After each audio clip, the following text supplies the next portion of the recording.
خان میں آپ کو ایڈ کراؤں، آپ اپنا سوال کریں. السلام علیکم شیخ. وعلیکم السلام ورحمۃ اللہ وبرکاتہ. جی آ رہی ہے فرمائیں.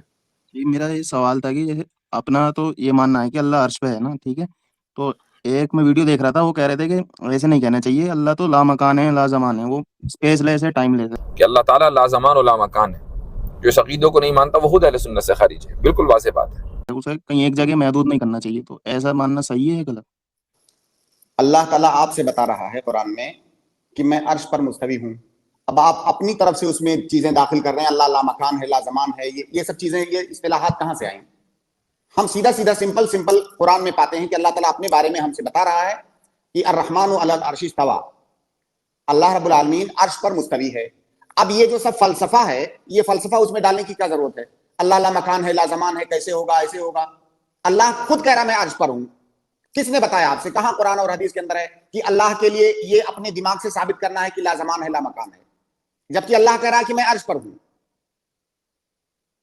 تو پھر اس کا کیا معنی ہوگا؟ اللہ عرش پر مستوی ہے، بس مطلب اس کا کیا معنی ہوگا؟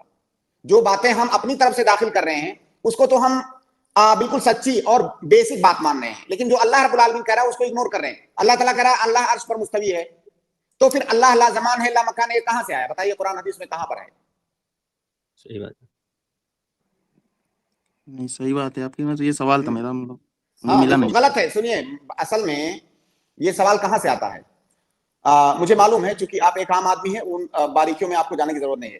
بہت سارے لوگ ایسے ہیں جو اللہ رب العالمین کے صفات کا انکار کرتے ہیں. جیسے اللہ تعالیٰ کے کچھ اسما ہیں، کچھ نام ہیں، کچھ صفات ہیں اللہ تعالیٰ کے. انہی صفات میں سے ایک صفت ہے صفت استوا. اللہ تعالیٰ عرش پر مستوی ہے، یہ اللہ تعالیٰ کی صفت ہے. اب وہ اللہ رب العالمین کے صفات کا انکار کرتے ہیں. اب اس انکار کے لیے وہ طرح طرح سے لاجک لاتے ہیں. کہتے ہیں اگر ہم اللہ تعالیٰ کو عرش پر مانیں گے مستوی تو اس سے لازم آئے گا کہ اللہ ایک ہی جگہ میں ہے، ہم نے کسی جگہ کے ساتھ اس کو خاص کر دیا، اس میں محدود کر دیا. بھائی یہ ساری لاجک آپ کو لانے کی ضرورت کیا ہے؟ اللہ تعالیٰ عرش پر مستوی ہے، کیسے مستوی ہے ہمیں نہیں معلوم، اس کی کیفیت کیا ہے ہم کو نہیں معلوم. ہم اپنے اس چھوٹے سے دماغ سے اللہ تعالیٰ کے صفات کی کیفیت کو اس کا ادراک نہیں کر سکتے. ہم صرف اتنا جانتے ہیں کہ اللہ تعالیٰ عرش پر مستوی ہے، بس. کیسے ہے، اس کی کیا کیفیت ہے ہمیں نہیں معلوم. جی جی سمجھ گیا. تو ایسے لوگوں کو نہیں سننے نہیں، مطلب بالکل نہیں. اگر کوئی ایسا آدمی آپ کسی کو پائیں کہ اللہ تعالیٰ کے صفت استوا کا وہ انکار کر رہا ہے اور اس کے لیے اپنے عقل کے گھوڑے دوڑا رہا ہے، ایسی صورت میں اس آدمی کے بارے میں آپ یہ فیصلہ کر لیں کہ یہ ساقط الاعتبار ہے، یہ معتمد آدمی نہیں ہے.